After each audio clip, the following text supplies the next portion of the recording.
और आने वाले समय में कह रहे हैं कि हम धान का समर्थन मूल्य जो है 250 रुपये का कर देंगे। इस पर आप छत्तीसगढ़ सरकार खाली छत्तीसगढ़ के किसानों को और जनता को लूटने का काम कर रही है।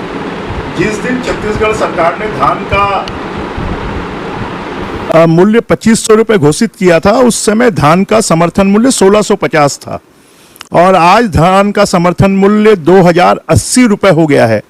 लगभग 500 रुपये केंद्र की सरकार ने धान का समर्थन मूल्य बढ़ाया है, परंतु राज्य की सरकार अगर 15 क्विंटल का हम 500 रुपये जोड़ लें तो 7500 रुपये होता है और 9000 रुपये 1 एकड़ के पीछे दे रही है। तो किसानों का 5000 रुपये 7500 रुपये खाने वाली कोई सरकार है तो ये भूपेश बघेल की सरकार है।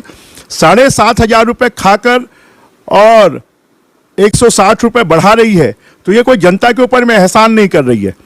अगर भूपेश बघेल सरकार किसानों के साथ में न्याय करना चाहती है तो ये राजीव गांधी अन्याय योजना के माध्यम से जो लूटने का काम कर रही है उसको बंद करे और किसानों को 7500 रुपये पर एकड़ जो 2500 रुपये घोषित होने के बाद आज तक बढ़ाया गया है वो किसानों को उपलब्ध करवाए।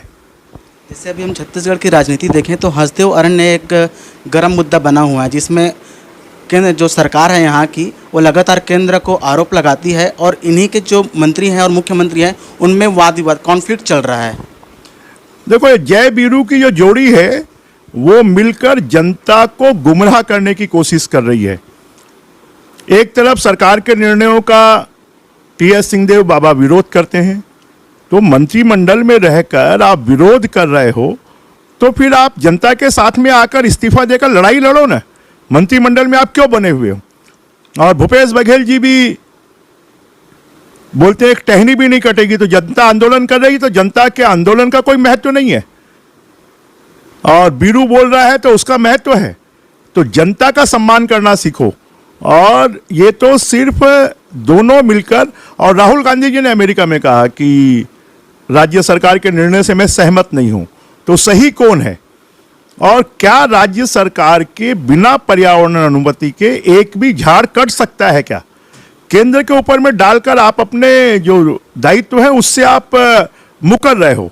यह आपकी जिम्मेदारी है छत्तीसगढ़ के हितों को सुरक्षित रखना। अगर आप में दम है तो जो आपने पर्यावरण स्वीकृति दी है उसको कैंसिल कर दें, निरस्त कर दें। उसके बाद एक भी झाड़ कट सकता है क्या? किसी की हिम्मत है? आपकी पुलिस, आपके फॉरेस्ट के अधिकारी वो मिलकर झाड़ों को कटवा रहे हैं, वो मिलकर खदानें खुदवा रहे हैं। तो छत्तीसगढ़ के पर्यावरण को, छत्तीसगढ़ के जल को, छत्तीसगढ़ के जमीन को और छत्तीसगढ़ के झाड़ों को, छत्तीसगढ़ की धरती को, और अगर ये खदानें खुदती हैं तो हमारा सबसे बड़ा जो रिजर्वायर है हसदेव बांगो, उसका कैचमेंट एरिया कम हो जाएगा, उसमें पानी जाना कम हो जाएगा। 5 लाख हेक्टेयर की सिंचाई प्रभावित होगी, 12,000 मेगावाट की बिजली प्रभावित होगी। तो भूपेश बघेल अपने स्वार्थों के लिए, और 3 साल तक उन्होंने स्वीकृति क्यों नहीं दी? अभी 6 महीने पहले उनके बड़े भाई आए और उनकी अम्मा का पत्र मिला, तो उसके बाद में उन्होंने क्यों स्वीकृति दी? जैसे अभी उन्होंने बोधघाट परियोजना को लेकर ही बयान दिया, जब सरकार में नहीं थे तो उन्होंने कहा कि जब हमारी सरकार बनेगी तो हम इस पर काम चालू करेंगे, लेकिन अभी कह रहे हैं कि वो आदिवासियों के साथ सर्वसम्मति से काम चालू करेंगे। देखिए, बोधघाट परियोजना बिल्कुल भी वाइबल नहीं है, बिल्कुल भी फिजिबल नहीं है। हम लोगों ने विधानसभा में कहा था, परंतु बड़ी ये सरकार खाली बड़ी बड़ी बातें करती है, घोषणाएं करती है, विज्ञापन छपवाती है, अरबों रुपए उसमें खर्च कर देती है और जमीन पर कोई योजना उतरती नहीं है। अभी भी मुख्यमंत्री यहां दौरा कर रहे हैं, वहां बड़ी बड़ी घोषणाएं कर रहे हैं। अब उनका समय कितना बचा है? क्या उसको पूरा कर पाएंगे? बोधघाट परियोजना के नाम पर खुला खेल चल रहा है। जो सर्वे कंपनी है उसको 42 करोड़ रुपए का उसको काम दे दिया और 23 करोड़ रुपए का उसको पेमेंट कर दिया, तो सिर्फ पैसा खाने के लिए बोधघाट परियोजना के नाम पर बात कर रहे हैं। अब जब उनको मालूम है उनकी हालत पतली है, उनके पास सड़कों के गड्ढे भरने के लिए पैसे नहीं है, तो 10,000 करोड़ की योजना कहां से बनाएंगे? तो कोई ना कोई तरीके से विकास के कामों को रोकना और लोगों को गुमराह करना, यह भूपेश बघेल सरकार का सगल बन गया है।